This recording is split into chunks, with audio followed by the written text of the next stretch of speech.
The proposal for a $1,400 one-time make-up payment is exclusively for Social Security beneficiaries, and it aims to address the financial strain many of these individuals have faced in recent years. This payment would apply to anyone receiving any type of benefit from Social Security, including retirement, SSDI, Social Security disability insurance, survivor benefits, spousal benefits, and SSI, supplemental security income. While this initiative was first introduced in 2025, it has resurfaced recently in 2026, and there is a renewed push to get it passed. I want to bring you up to date on where we currently stand with this proposal, who is behind it, and what the details look like. It's essential to understand who is pushing for this, how it's expected to roll out, and the broader context of this proposal. I'll also be sharing some information that can give you a more detailed view of what this could mean for beneficiaries. And although we've seen a lot of promises and plans around financial relief for Americans, let's not forget that up until now, only a small fraction of people have actually received meaningful assistance in 2026. That's something worth mentioning, especially since there's been a lot of talk but not much actual action when it comes to distributing money to the public. Now let's take a closer look at the details, and I'll show you the information in just a moment. Feel free to read through it yourself. One thing I like about these AI summaries is that they are concise and straight to the point, which makes understanding the key aspects of the proposal much easier. As mentioned, this plan was initially introduced by the Senior Citizens League, TSCL, in 2025, and as we move into 2026, the organization is still lobbying lawmakers to pass it. For those who may not be familiar, the Senior Citizens League is a prominent advocacy group that focuses on improving the lives of people receiving Social Security benefits. They have been vocal about the way inflation and rising costs have outpaced the annual cost of living adjustments, COLA, provided to beneficiaries. Over the past few years, many people receiving Social Security benefits have felt the sting of higher prices on basic necessities like food, healthcare, and housing, yet their benefit checks have not kept up with these increases. This mismatch has created a financial strain for millions of seniors, people with disabilities, and other Social Security recipients. The proposal is simple but powerful. The Senior Citizens League is asking lawmakers to provide a one-time catch-up payment of $1,400 for Social Security beneficiaries to make up for the inflation gap. Essentially, they want this payment to serve as an acknowledgement that beneficiaries have been underpaid for several years due to insufficient COLA adjustments.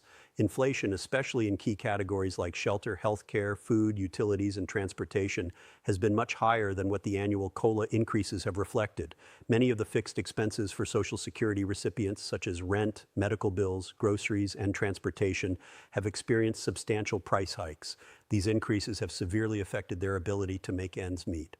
Now, I have to say that I really like this proposal in theory. It makes sense to give Social Security beneficiaries a boost, especially given that they've been underserved in recent years. However, as with any proposal, I think there are a few areas where it could be improved. First of all, $1,400 is a great starting point, but I think it could be higher. Given the amount of financial strain many beneficiaries are facing, I would argue that a range of $2,000 to $2,500 would be more appropriate. This would go a long way in providing much-needed relief.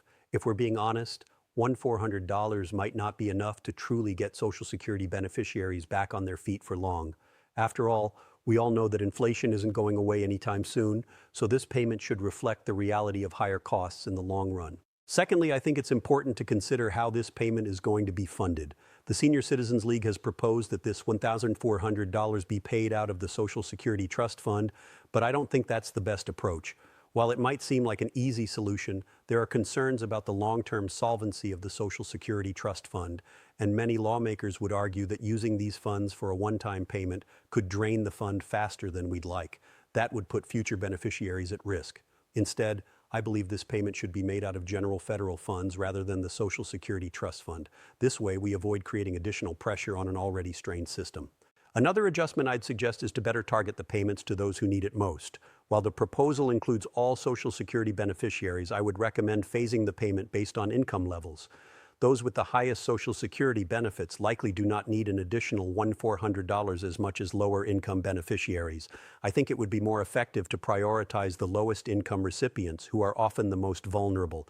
Perhaps those with higher income could receive a reduced amount, say $1,000 or $1,500, while the lowest income individuals would receive the full $2,000 to $20,500. This would ensure that the funds are going where they are most needed. Ultimately, this proposal is still in the discussion phase. The Senior Citizens League continues to lobby lawmakers, and there's a chance that this make-up payment could be passed in the near future. However, as with any legislation, there are a lot of hurdles to overcome before it becomes a reality. The good news is that this proposal has garnered attention, and there are many people advocating for it. While this is a step in the right direction, there's a lot more work to be done to ensure that Social Security beneficiaries are not left behind. For years, many of us have been calling for a better adjustment to COLA to reflect the true cost of living.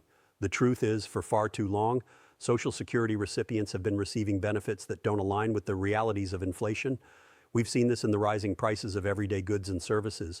Lawmakers have been slow to respond, and proposals like this one are essential in getting the attention of those who can make a difference. As I mentioned earlier, this is just an update on where we currently stand. If the Senior Citizens League and other advocacy groups continue to apply pressure, we might see this proposal turn into a reality sooner rather than later.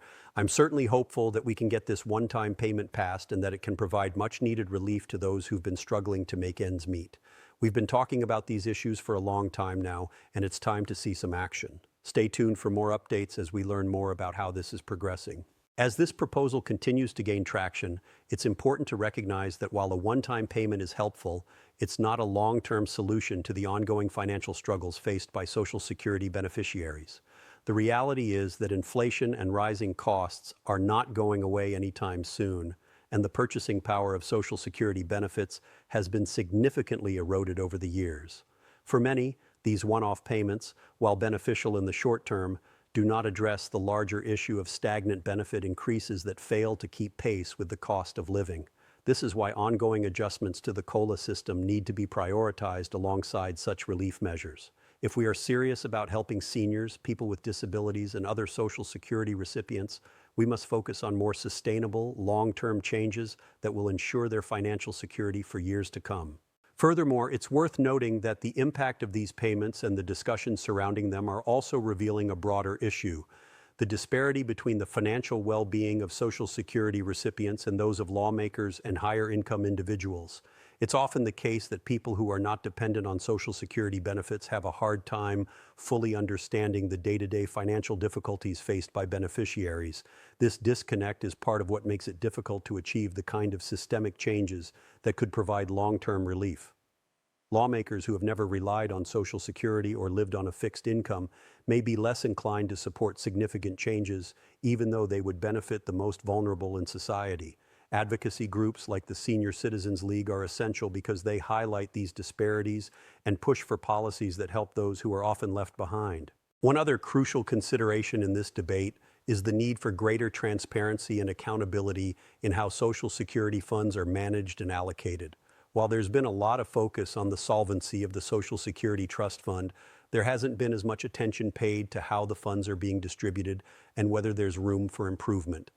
A comprehensive review of Social Security Administration practices could help identify inefficiencies and areas where funds could be used more effectively to support beneficiaries. At the same time, it's vital that we hold lawmakers accountable for their role in shaping policies that directly impact the lives of millions of people. If these proposals are to gain traction, they need to be framed as part of a broader conversation about improving the financial well-being of those who rely on Social Security as their primary source of income. As we move forward, the key will be staying informed and continuing to advocate for meaningful change. The push for a one-time $1,400 payment is an important first step, but it should not be seen as the final solution. The ongoing fight for fair COLA adjustments, the expansion of Social Security benefits, and a rethinking of how we approach financial support for our aging population and people with disabilities must remain top priorities. We cannot afford to ignore the needs of those who have worked hard their entire lives only to find themselves struggling in retirement or due to disability. Ensuring that Social Security fulfills its intended role in providing a stable income to those who depend on it is not just a matter of policy, it's a matter of justice. The road to real change is long, but with continued advocacy and public pressure, it's a road we must travel together.